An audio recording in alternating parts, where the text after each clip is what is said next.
On a Saturday morning, I went over to the ponds at the North Burial Ground. The first thing I noticed was the bullfrog tadpoles breaching. What I like to do in this video is offer a contrast between what it takes to video bullfrog tadpoles and what it takes to video Fowler toad tadpoles. Bullfrog tadpoles live in this murky pond that you can hardly see in the water.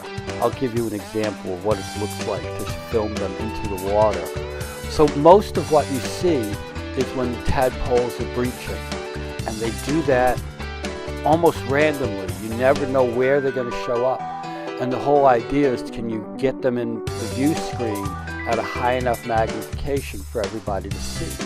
And so you've got lots and lots and lots. I've got hundreds of pictures of bullfrogs breaching, but I very rarely see them any other way. Makes it rather hard to study anything like feeding behavior, social behavior. All you're doing is seeing them when they come up for air. And here's what they look like when they're just sitting in the water. Murky, hard to get in focus, not a good angle for the camera to be shooting into the water, not a whole lot of good stuff. But occasionally, I mean very occasionally, you'll get them on a really sunny day and the water's not as dirty, then it's okay.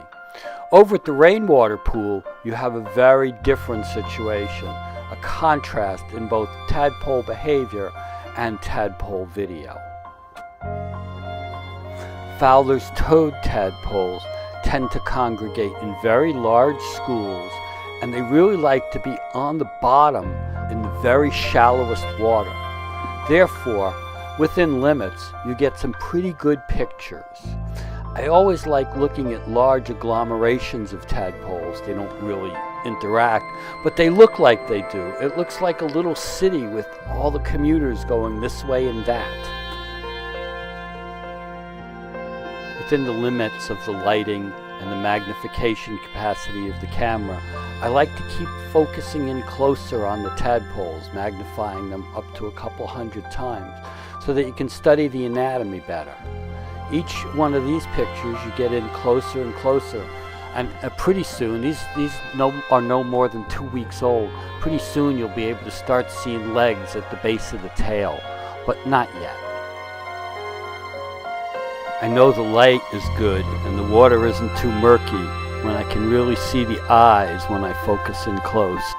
Interestingly, though the situation is very different with the two species, often the best solution is to set up the camera, get it in focus, turn it on, and walk away, and then you'll never know what you got, but you usually get something pretty good that you find when you get home and look at the computer.